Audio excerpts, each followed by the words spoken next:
بسم اللہ الرحمن الرحیم الحمد للہ رب العالمین والصلاة والسلام علی سید المرسلین خاتم النبیین محمد وآلہ وصحبہ اجمعین اما بعد۔ معزز شرکاء علمہ البیان، قابل احترام سامعین، گزشتہ شب 27ویں شب تھی اور آج 27واں روزہ ہے۔ الحمدللہ 27واں پارہ گزشتہ شب پڑھا گیا، اگرچہ بیشتر مساجد میں ختم قرآن کا بھی اہتمام ہوا۔ اللہ تعالیٰ تمام حفاظ کرام کی تقریب ختم قرآن کو قبول فرمائے، اور اللہ تعالیٰ قرآن مجید جو بکثرت پڑھا گیا ہے روئے زمین پر، اس کو قبول فرما کر اس وقت روئے زمین پر ساری دنیا میں انسان اور انسانیت جو کرونا وائرس اور اس کی تباہ کاری یا اس کے فتنے کی شکار ہو کر پریشان ہیں، اللہ تعالیٰ اس قرآن مجید کی برکت سے روئے زمین سے اس مرض و بیماری کو ختم فرما دے، آمین ثم آمین۔ حضرات، حسب سابق میرے پیش نظر 27ویں پارے کی پہلی آیت ہے۔ 27ویں پارے کی پہلی آیت سورہ الذاریات کی آیت نمبر 31 ہے۔ سورہ ذاریات مکی صورتوں میں سے ہے، اور اس صورت پاک میں کل 60 آیات ہیں۔ کہیے کہ 27ویں پارے کی پہلی آیت گویا کہ اس صورت پاک کی بالکل بیچو بیچ کی آیت ہے۔ اللہ تعالیٰ اس آیت پاک میں ارشاد فرماتے ہیں، ابراہیم علیہ السلام نے کہا کہ اللہ کے بھیجے ہوئے فرشتوں، تم کس مہم پر ہو؟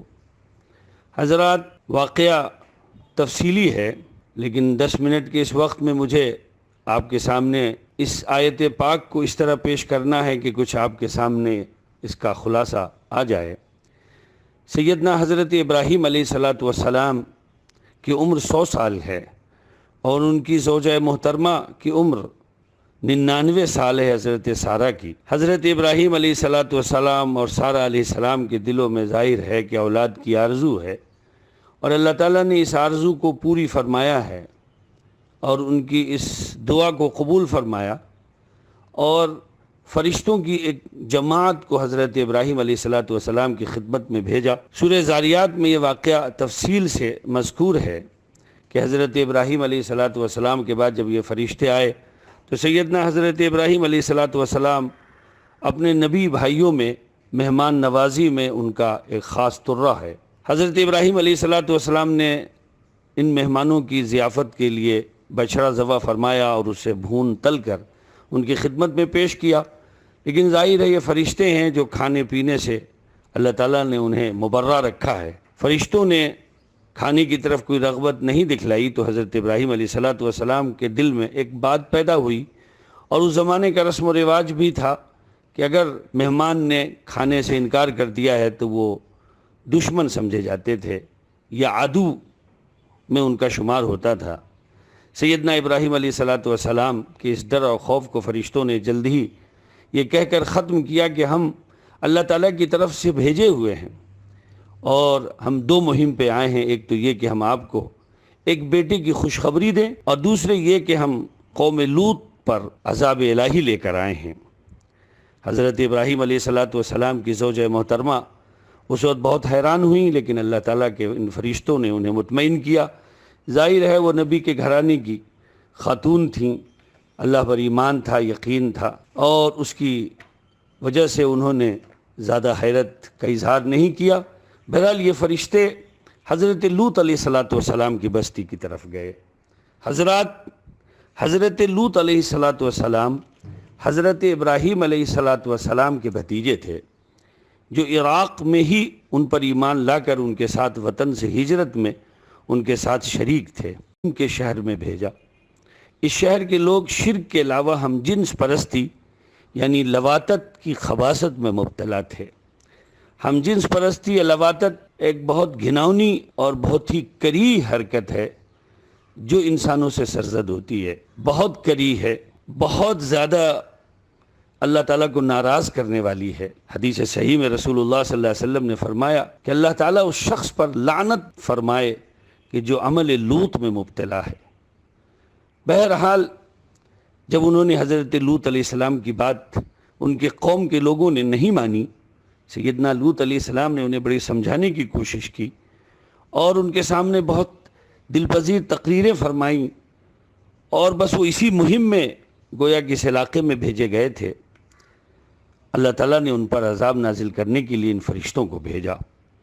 حضرت ابراہیم علیہ السلام کو یہ امید تھی کہ شاید یہ لوگ سنبھل جائیں، اس لیے وہ اللہ تعالیٰ سے فرمائش کرتے رہے، یعنی حضرت ابراہیم علیہ السلام یہ کوشش کرتے رہے کہ یہ عذاب ان سے ٹل جائے اور یہ سدھر جائیں، سنبھل جائیں۔ لیکن یہ عمل اس قدر گھناؤنا اور اس قدر کری ہے کہ اللہ تعالیٰ نے سیدنا حضرت ابراہیم علیہ السلام کی اس دعا کو قبول نہیں فرمایا۔ حضرت لوط علیہ السلام کے پاس یہ فرشتے خوبصورت نوجوانوں کی شکل میں آئے تھے، ظاہر ہے امتحان مقصود تھا اور لگے ہاتھوں انہیں پکڑنا مقصود تھا، اور انہیں بھی یہ معلوم نہیں تھا، یعنی حضرت لوط علیہ السلام کو، کہ یہ فرشتے ہیں۔ دوسری طرف اپنی قوم کی بدفطرت بے حیائی سے واقف تھے، اس لیے انہیں بڑی پریشانی لاحق ہوئی کہ ان کی قوم ان مہمانوں کو اپنی حوش کا نشانہ بنانے کی کوشش کرے گی۔ چنانچہ ایسا ہی ہوا۔ وہ لوگ ان نوجوانوں کی آمد کی خبر سنتے ہی اسی مقصد سے دوڑتے ہوئے سیدنا حضرت لوط علیہ السلام کے پاس آئے اور حضرت لوط علیہ السلام سے مطالبہ کیا کہ ان مہمانوں کو ان کے حوالے کر دیں۔ حضرات، قرآن مجید میں سورہ ہود کی آیتوں سے پتہ چلتا ہے کہ وہ پوری کی پوری قوم کو اکیلے روکے ہوئے ہیں، قوم ان پر جو ہے انہیں دھکے دے رہی ہے کہ مجھے ان مہمانوں تک پہنچنے دیجیے۔ استغفر اللہ۔ بہرحال کسی نبی کی امت میں جتنی عورتیں ہوتی ہیں وہ ان نبی کی روحانی بیٹیاں ہوتی ہیں۔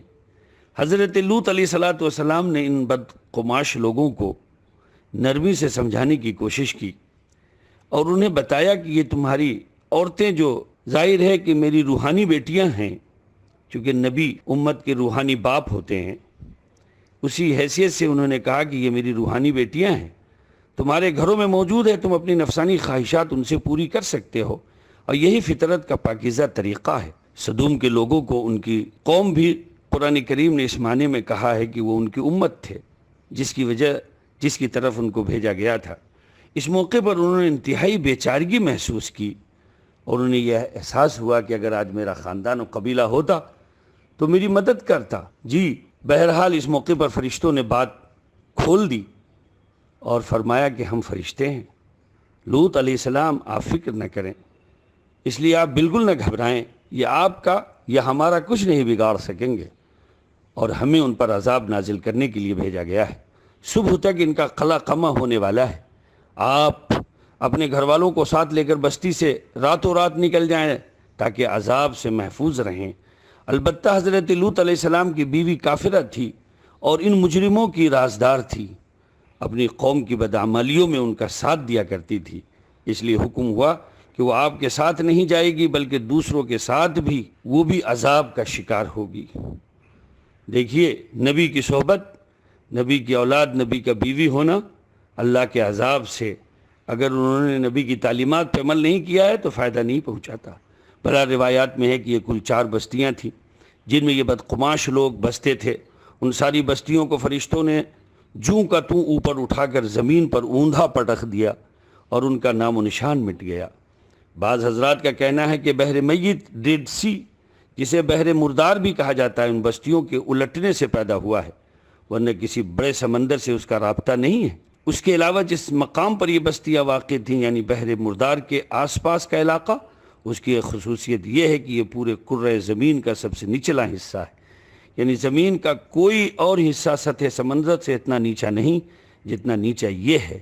قرآن کریم نے جو فرمایا ہے کہ ہم نے اس زمین کے اوپر والے حصے کو نیچے والے حصے میں تبدیل کر دیا، کچھ بعید نہیں کہ ان الفاظ میں ان جغرافیائی حقیقت کی طرف اشارہ کیا گیا ہو اور ان کی انتہائی نچلی حرکتوں کو یہ محسوس شکل دی گئی ہو۔ حضرات، وقت میرا ہو گیا ہے، میں آپ سے یہ کہنا چاہتا ہوں کہ یہ وہ قرآن مجید کی آیت ہے جو 27ویں پارے کی پہلی آیت ہے، اور 27ویں پارے کی یہ پہلی آیت جی قال فما خطبکم ایھا المرسلون ہے۔ حضرات، اس واقعے کو سنا کر دراصل آپ کو اس بات کی طرف بھی متوجہ کرنا ہے کہ یہ گھناؤنی حرکت ہم جنس پرستی لواطت اب یورپ اور یورپین تہذیب کے توسط سے پھر ایک دفعہ ایشیا میں بہت زور مار رہا ہے۔ آپ سبھی حضرات بہت کان کھڑے رکھیں اور اس طرح کی کسی حرکت کو ہرگز کسی طور پر کسی عمل سے بڑھاوا نہ دیں، بلکہ جو لوگ بھی اس کے شکار پائے جائیں ان کو آخری درجے کی سزا ہو، تاکہ وہ دنیا بھر کے لوگوں کے لیے نشان عبرت رہیں۔ اللہ تبارک و تعالیٰ اس گھناؤنی حرکت سے پوری ملت کی امت کی حفاظت فرمائے، آمین ثم آمین۔ السلام علیکم ورحمۃ اللہ وبرکاتہ۔